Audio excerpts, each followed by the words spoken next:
नमस्कार, मैं नवीन कुमार। आइए डालते हैं एक नज़र आज की खबरों पर।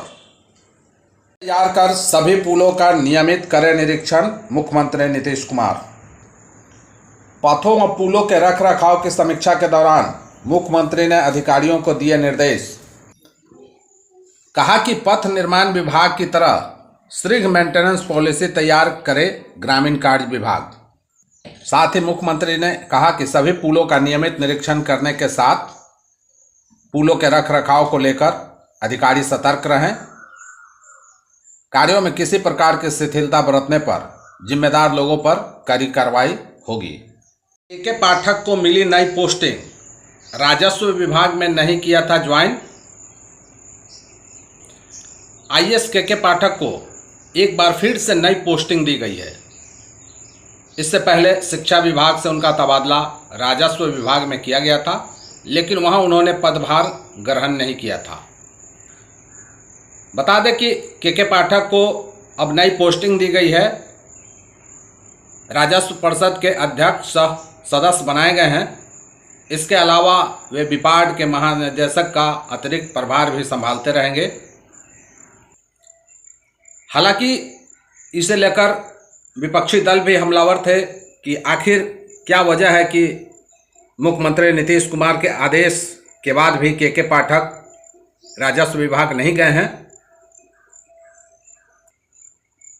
विपक्षी दलों ने तो ऐसे स्थिति में मुख्यमंत्री से ही इस्तीफा की मांग कर दी है कि जब विभाग के कर्मचारी अधिकारी मुख्यमंत्री की बात नहीं मान रहे हो तो ऐसे में पद पर बने रहने का कोई औचित्य नहीं है।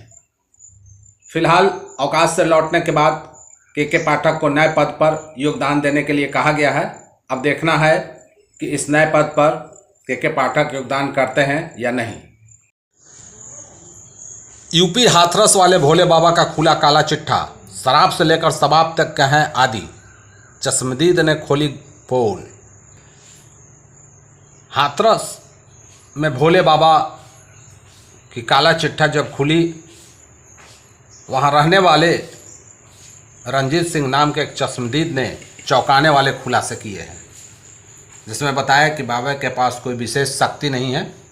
उन्होंने केवल इधर उधर करके यहाँ तक पहुँचे हैं और केवल सत्संग के नाम पर ढोंग रचा जाता है।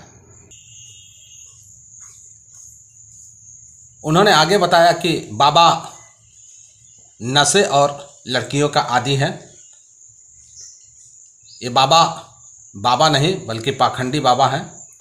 कारण कि ये गांव वाले को भी अपने आश्रम में नहीं आने देते हैं।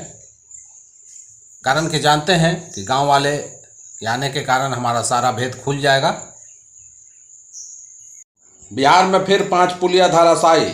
नदियों में पानी बढ़ते ही सिवान में 3 और सारण में 2 पुलिया हुआ ध्वस्त। बिहार में पुल और पुलियों के गिरने का सिलसिला बदस्तूर जारी है। अब देख लीजिए कि एक ही दिन में 5 पुल गिरी है।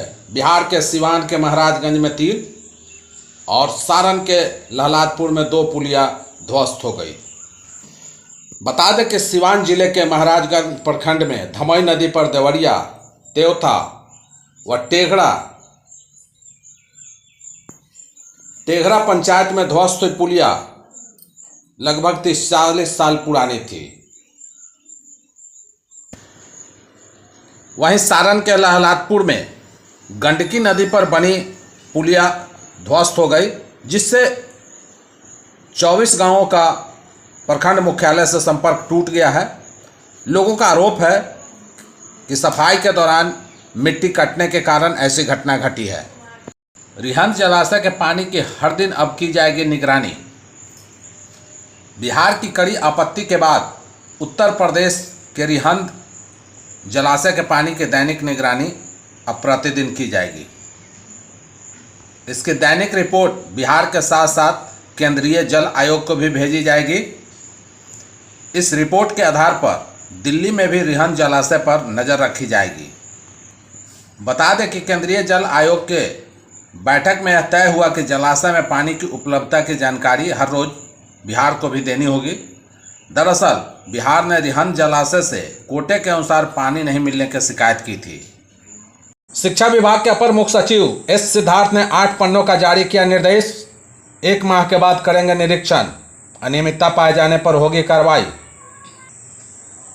बता दें कि के पाठक के विदाई के बाद नए अपर मुख्य सचिव एस सिद्धार्थ ने आते ही अपने तेवर दिखाने शुरू कर दिए हैं। नए अपर मुख्य सचिव शिक्षा व्यवस्था को दुरुस्त करने के लिए के पाठक से एक कदम आगे बढ़कर ले रहे हैं निर्णय। विद्यालयों में पीने के पानी से लेकर शौचालय, बेंच डेस्क, भवन की व्यवस्था होनी चाहिए दुरुस्त। कमी पाई जाने पर जिला शिक्षा पदाधिकारी पर होगी कार्रवाई। मध्याह्न भोजन में भारी गड़बड़ी, धनरुआ प्रखंड के उत्क्रमित मध्य विद्यालय मुस्तफापुर का मामला। शिकायत मिलने पर जांच में पहुंची प्रखंड विकास पदाधिकारी सीमा कुमारी। जांच में पाई अनियमितता। 68 छात्र थे उपस्थित। रजिस्टर में 139 बच्चों का दिखाया गया मध्याह्न भोजन। प्रखंड विकास पदाधिकारी ने कहा कि कार्रवाई के लिए बड़े पदाधिकारी को कराया गया है अवगत। अंडरपास में भरा पानी, 50 गांवों का आवागमन हुआ ठप। सैकड़ों वाहन अंडरपास में फंसे रहे, स्कूली बच्चों को ही अधिक परेशानी। लगातार हो रही बारिश से पटना गया रेलखंड के जट डुमरी जंक्शन के पास नवनिर्मित रेलवे अंडरपास में जल जमाव के कारण 50 गांवों का आवागमन ठप हो गया है। करोड़ों की लागत से बनाया गया है अंडरपास, निर्माण में तकनीकी गड़बड़ी से हो रही है परेशानी। मसौरी एसडीओ अमित पटेल ने बताया कि इसकी सूचना एनएचआई के अधिकारी को दी गई है और जल्द ही पानी निकालने का कार्य किया जाएगा। नौहट्टा में सोन नदी पर बन रहे महासेतु के पिलरों में भी आई दरार, ग्रामीण हुए भयभीत। बता दें कि रोहतास जिले के नौहट्टा में बन रहे महासेतु के पिलर में दरार आ गई है और यह पुल का निर्माण गति शक्ति योजना के तहत किया जा रहा है। इसके निर्माणाधीन पुल के पिलर नंबर 19 में दरार देखा गया, जिसकी शिकायत ग्रामीणों ने एमडी से की। इसके बाद विभाग में मचा हड़कंप। आपको बता दें कि इस पुल का शिलान्यास 2022 में केंद्रीय मंत्री नितिन गडकरी और बिहार के पथ निर्माण मंत्री तेजस्वी यादव के द्वारा किया गया था।